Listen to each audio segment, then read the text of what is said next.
এদেশ থেকে পাচার করে লুটপাট করে দিয়েছিল, সেই টাকা দিয়ে এরকম 100টি পদ্মা তৈরি করা যেত। আওয়ামী লীগ সরকার বিগত 15 বছরে শহীদ প্রেসিডেন্ট জিয়া রহমানকে নিয়ে তো অনেক কথা বলেছে, নিজেরাও বুঝতে পারেন নাই, সমালোচনা করার সময় মাথা ঠিক থাকে না তো কি বলতে গিয়ে কি বলে। গণতন্ত্রটাই কিন্তু আমাদের সর্বশেষ মুখ্য নয়, আমাদের মুখ্য হচ্ছে অন্য কিছু, যেটা গণতন্ত্রের মাধ্যমে আমরা অর্জন করতে পারি। অর্থাৎ গণতন্ত্রটি হচ্ছে আমাদের মেকানিজম, এবং সেই মেকানিজমের মধ্যে আমরা বাংলাদেশের 18 কোটি মানুষের যে জীবনধারা, যে জীবন ধারণ পদ্ধতি, সেটাকে আমরা সুন্দর করে তুলতে চাই। সেটাই হচ্ছে আমাদের মুখ্য। আমরা একটি সমাজ ব্যবস্থা তৈরি করতে চাই যেখানে এদেশের কোটি কোটি মানুষ জাতি, ধর্ম, বর্ণ নির্বিশেষে শান্তিপূর্ণ প্রক্রিয়ায় তারা এখানে বসবাস করবে।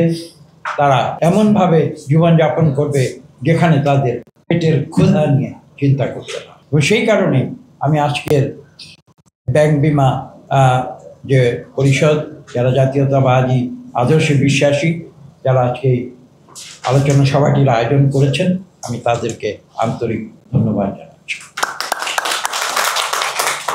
যে বিগত 15 বছরে আওয়ামী লীগ, স্বৈরাচারী আওয়ামী লীগ বাংলাদেশের অর্থনীতিকে সম্পূর্ণ ফোকলা করে দিয়েছে, এবং তার কিছু বর্ণনা আপনারা শুনেছেন ইতিমধ্যে।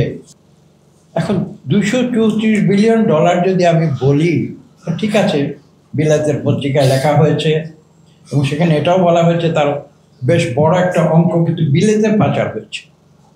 এবং আপনারা শুনলে অবাক হয়ে যাবেন, এই বিলেতের যে করেসপন্ডেন্ট, তিনি সাংবাদিক, তিনি কিন্তু এই পাচারের ব্যাপারে শুধু বাংলাদেশকে দোষী করেননি, বিলাতকেও দোষী করেন। যেহেতু এর একটি সিংহভাগ বিলেতে পাচার হয়েছে এই কালো টাকা, এবং কিভাবে বিলেতে পাচার হয়েছে, কেন বিলেতে পাচার, সেই কারণে বিলেতকেও দোষী করেছে। এই যে $234 বিলিয়ন আমরা বিলাতের পত্রিকায় পড়েছি, ফাইন্যান্সিয়াল টাইমসে পড়েছি, বাংলাদেশের অনেক পত্রিকায় সেটাকে অনুবাদ করে আবার নতুন করে লেখা হয়েছে, একটি ভিডিও ক্লিপ, একটি ভিডিও ডকুমেন্টারি তৈরি করা হয়েছে। এখন আসলে এভাবে বলি, $234 বিলিয়ন আসলে বাংলাদেশের মানুষ যারা গ্রামে গঞ্জে আছে তাকে গিয়ে যদি আমি বলি যে বিগত 15 বছরে আওয়ামী লীগ $234 বিলিয়ন লুটপাট করে পাচার করে নিয়ে গেছে, সে কি বুঝবে? আপনারা জানেন যে বাংলাদেশে একটা বিরাট পদ্মা ব্রিজ আওয়ামী লীগ সরকার তৈরি করছে, তার জন্য বেশ কিছু টাকা ব্যয় হয়েছিল, কিছু ব্রিজের কাজে লেগেছিল, একটা সিংহভাগ দুর্নীতির মাধ্যমে চুরি হয়েছে। তো আমি সাধারণ মানুষের উপলব্ধির জন্য এভাবে বলছি যে যেই টাকা বিগত 15 বছরে আওয়ামী স্বৈর শাসকরা এদেশ থেকে পাচার করে লুটপাট করে দিয়েছিল, সেই টাকা দিয়ে এরকম 100টি পদ্মা তৈরি করা যেত। আরেকটু বোঝার জন্য বলি, এটা তো গ্রামের লোকের জন্য, আর শহরের লোকের জন্য একটু বোঝার জন্য একটু সহজ করে বলি যে $234 বিলিয়ন বাংলাদেশ থেকে পাচার করে দিয়েছিল আওয়ামী লীগ। সেই টাকা বাংলাদেশের যে বাৎসরিক বাজেট, 5 বছরের বাজেটের 5 বছরের বাজেট তারা এই বিগত 15 বছরের উপর এই দেশের দরিদ্র খেটে খাওয়া মানুষের তাদের নিজের টাকা নয়, সেটাই হচ্ছে বাস্তবতা। এবং এই বাস্তবতা বাংলাদেশের মানুষকে সত্যিকারভাবে বুঝতে হবে, শুধু অঙ্কের হিসাবে। এখানে একজন বক্তা বিস্তারিত বর্ণনা দিয়েছেন কোথা থেকে কত টাকা লোপাট করা হয়েছে, সে তথ্য আপনাদের কাছে আছে, কাজে আমি সেগুলোর বিরক্তি করব না। কিন্তু আমি একটি কথা আপনাদের উদ্দেশ্য বলবো, সেটা হচ্ছে এই, আমি জিয়া রহমানের ইতিহাসে ফিরে যাব। আমি খোলাখুলি ভাষায় বলি, আওয়ামী লীগ সরকার বিগত 15 বছরে শহীদ প্রেসিডেন্ট জিয়া রহমানকে নিয়ে তো অনেক কথা বলেছে, অনেক সমালোচনা করেছে, করেনি? এমনকি কথাও বলেছে তিনি নাকি স্বাধীনতার যুদ্ধের ঘোষণা দিয়েছেন পাকিস্তানের চর হিসাবে। এ কথাও তো বলেছে, উদ্ভট কথা।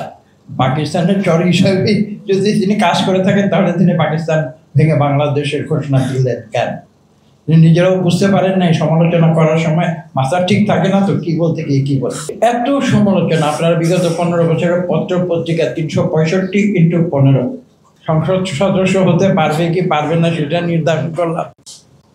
কোটা সিস্টেম থাকবে কি থাকবে না সেটা নির্ধারণ করলাম, আমরা উচ্চ কক্ষ থাকবে না নিম্ন কক্ষ থাকবে সেটা নির্ধারণ করলাম, আমরা পিআর পদ্ধতি থাকবে নাকি সরাসরি যেটা আমরা বলি ওয়ান ম্যান ওয়ান ভোট সেটা থাকবে সেটা নির্ধারণ করলাম।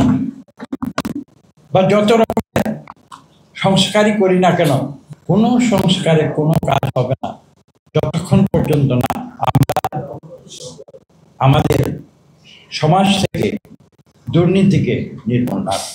এবং লক্ষ্য করুন, দুর্নীতির ফলে কারা লাভবান হয়, কারা ক্ষতিগ্রস্ত। দুর্নীতির ফলে লাভবান হয় দেশের ধনী, গার্মেন্ট দিয়ে গার্মেন্ট মালিকরা বিলিয়ন বিলিয়ন ডলারের মালিক হয়েছে। কিন্তু আপনারা কি একবারও নিজেরা, আমি জানি না কে কতজন আপনারা সেই গার্মেন্ট ফ্যাক্টরির ভেতরে গিয়ে দেখেছেন, সেখানে আমাদের মায়েরা আমাদের বোনেরা কিভাবে তারা মাথা গুঁজে মেশিনের সামনে ঘন্টার পর ঘন্টা, দিনের পর দিন, বছরের পর বছর কিভাবে তারা কাজ করে যাচ্ছে।